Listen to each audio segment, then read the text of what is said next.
تازه باشد آزاد باشد. واکنشی محمد بعد دستورالعمل است که مقامات تاجیک برای تنظیم لباس نمازگزاران تهیه کردند. شما یک کارگر یا کی نمیشه اپام کارگر باشن که تو لباس نمازخوانی تا گرفته در تکش نمیگردی که پاکت کنی. اینکه اسلام باید آزاد باشد.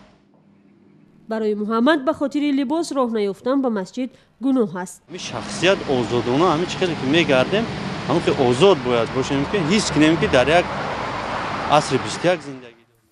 مقامات میگویند به خاطر تنش‌هایی که میان محافظه‌کاران و جوانان مدرن به وجود آمده است تصمیم شد آدابنامه نمازگزار را تهیه نمایند. موافق تعلیماتی بگیم که مذهب به حنفی پوشیدن لباس تنگ عموماً به طور عمومی و خصوصا در نماز کراهیت داره، یعنی مکروه است. یعنی نمیگیم که تمام عبادت رو بیکار میکرد ولی بگیم از ثواب اون یا بگیم از همین درستی اون کاهش مییابد. برای همین هم در اون شکل نهایی که پیشنهاد شد که باید در عرفه قبول کنی است همین پوشیدن لباس هایی بگیم که تنگ توصیه نمیشود.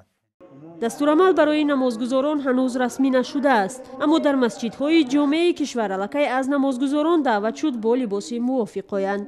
لباس تنگ و کوتاه را که ضمن نمازگزاری بعضی جایهای بدن را برجسته میکند نپوشند. برای آن همین شخصی نمازگزار کراهیت دارد و هم مثلا افرادی که مثلا اگر از قفای اون مثلا در صف قفای ایستاده باشد و هنگامی مثلا مواجه شدن هنگامی سجده و رکوع میتواند به همون عکس یا صورت سجده کند و البته این میتواند باعث ناراحتی یا ناراضگی همون نمازگزاری که در صف قفا ایستاده است باشد.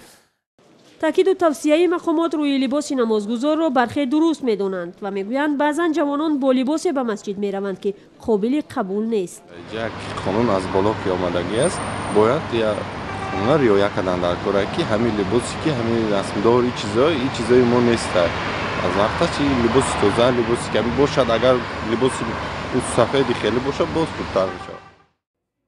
جوانانی که کار و تحصیل میکنند میگویند قانون شریعت نباید به تغییر ماند بلکه نیازهای آدم امروز را قانع گرداند. دیگران بر این نظرند که قانون شریعت مخالف ارزش‌های آدم امروز نیست.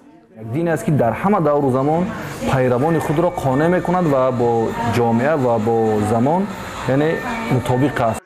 مقامات میگویند این دستورالعمل توصیوی است و کسی برای اجرای آن مجبور کرده نمی شود، اما برخی از نمازگزاران و تحلیلگران با توجه به دستور و سنت‌های توصیوی دیگر میگویند احتمال هدف دیگر است.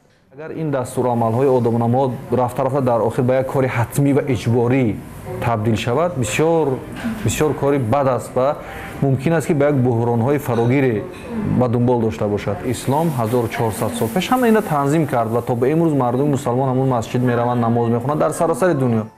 سر و لباس در تاجیکستان طی چند سال اخیر به یک موضوع داغ و سربحث تبدیل یافته است. مقامات میگوید میخواهد با این راه آداب و فرهنگ لباس پوشی را بالا برد، اما ساکنان این توصیه و دستورالعمل‌ها را محدود کردن آزادی‌های دینی خود میدانند.